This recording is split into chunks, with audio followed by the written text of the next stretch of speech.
Ryan Reynolds here from Mint Mobile. I don't know if you knew this, but anyone can get the same premium wireless for $15 a month plan that I've been enjoying. It's not just for celebrities. So do like I did and have one of your assistants switch you to Mint Mobile today. I'm told it's super easy to do at mintmobile.com/switch. Upfront payment of $45 for 3-month plan, equivalent to $15 per month required. Intro rate first 3 months only, then full price plan options available. Taxes and fees extra. See full terms at mintmobile.com. Acast powers the world's best podcasts. Here's a show that we recommend.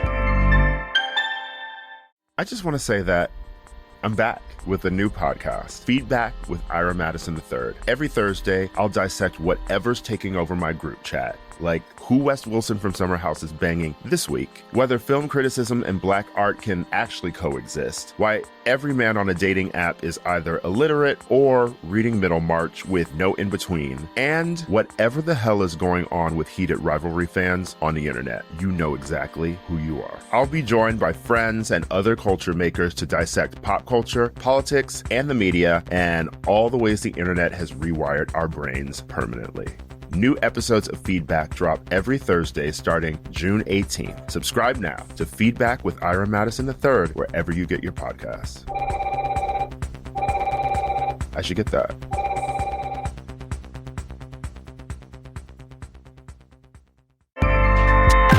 Acast helps creators launch, grow, and monetize their podcasts everywhere. Acast.com. Are your ad campaigns lighting up the dashboard, but not the pipeline? That's bullspend, and marketers are calling it out in Dashboard Confessions. My boss asked for results, so I opened my dashboard for the only positive-sounding metric I had: impressions. Cut the bullspend. See revenue, not just reach. LinkedIn delivers the highest return on ad spend of major ad networks. Advertise on LinkedIn. Spend $250 on your first campaign and get a $250 credit. Go to linkedin.com/campaign. Terms and conditions apply.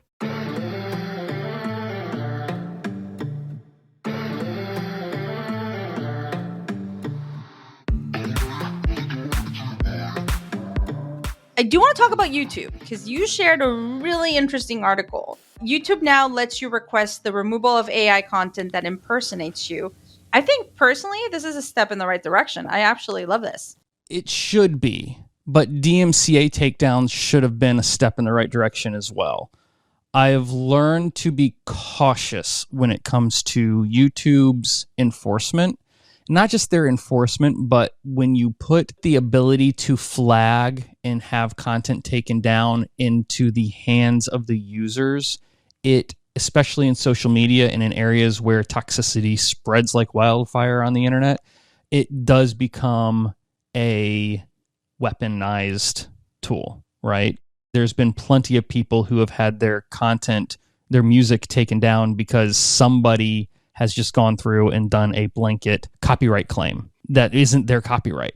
And it's been a daunting and haunting problem within YouTube because of how automated this is. Now, the way their announcement reads is that it's not as automated as this, and it might actually be harder to get your claim taken down if someone is using AI to generate content that looks like you. So is it a step in the right direction? It absolutely should be. The devil's in the details. Implementation is going to be key. We're going to have to see how this plays out.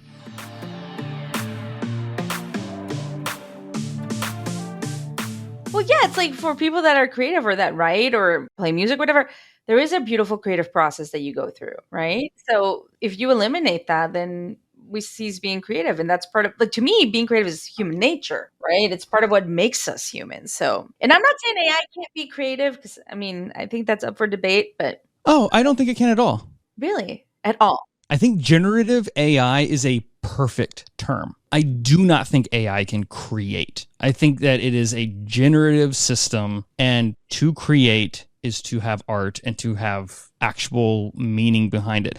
Honestly, I don't think that people who make music bed music, and I've done plenty of that myself, in that process. No, I'm just generating music that invokes a sound or a tone that could potentially be for a race car video game or something like that. Now, video game soundtracks are different. I don't want a lot of emails of saying, video game soundtracks are art. I agree with you, but that's not what I'm talking about. But I'm saying if you are creating just generic music to throw into the back of a bad commercial, then it's still generating. And that's what I think AI does. I don't know. I think words matter, and creative is just not one that I'm willing to give to the robots.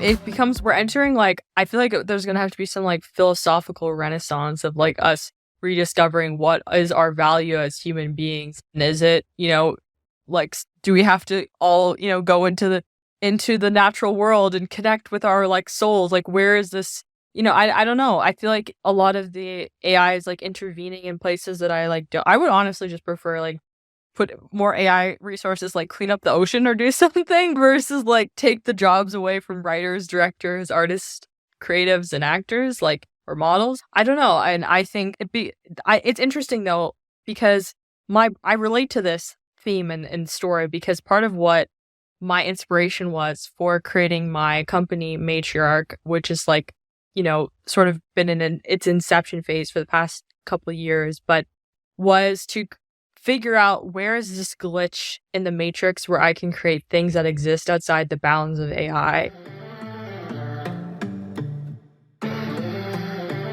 The Roblox Developers Conference was super fun. We weren't there in person, but I was following through we knew so many people over there. Really interesting. I think my biggest things here were a couple of things that came out of the keynote. One of them was kind of using AI to create 3D virtual backgrounds, like very easily in like prompt, like text to prompt. So making it easier for people to develop certain things. That was interesting to me. Then the other part was also kind of, I don't know what to call it, like an engine of sorts. I don't know, like a platform, an engine, an offering that Roblox has partnered with Sawhorse on for brands to be able to create experiences. So that was really interesting as well. And then the biggest thing that I walked away with, which I am so incredibly excited, was Roblox partnering with Shopify to enable virtual to physical commerce. That is massive. I don't think people understand this is a paradigm shift for e-commerce. This is crazy opportunity for creators. This is unlocking new commerce models that we haven't seen before, that for the younger generation especially is massive and of a massive appeal. Yeah, this might be the first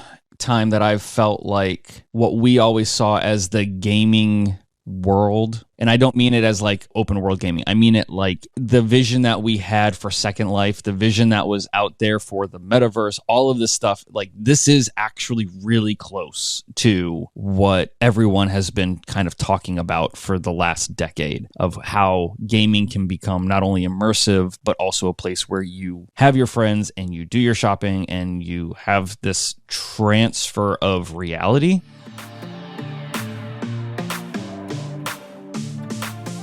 So Intuit has said that they will lay off 1,800 workers, and they're going to hire new ones to advance its AI ambitions. The company said the layoffs are about reallocating resources towards its most critical areas. This seems to be a topic of conversation also across, because in this case, they are doing layoffs because of AI, but because they want to hire talent that can help them with AI ambitions. So the question is this something that more companies are going to start doing? Then what about this rush for AI talent? In the long term, and I'm already seeing this with Claude, for example, I feel like a lot of the people that you were using ChatGPT and are kind of we're kind of really excited about Claude because it can actually do prompt engineering for you and the code creation. Like, it's just insane. When a company like Intuit's thinking about hiring for its AI ambitions, who are they thinking of hiring? Like, that's my question. I mean, developers, all these sorts of things. But I don't know. Like, if you fire all your sales and marketing people and just pretend like the AI is going to do all the sales and marketing, like, I don't know. It looks future forward. Like, this announcement looks future forward, but it worries me that maybe if you take a lot of the people out that you might have needed, you might hurt yourself.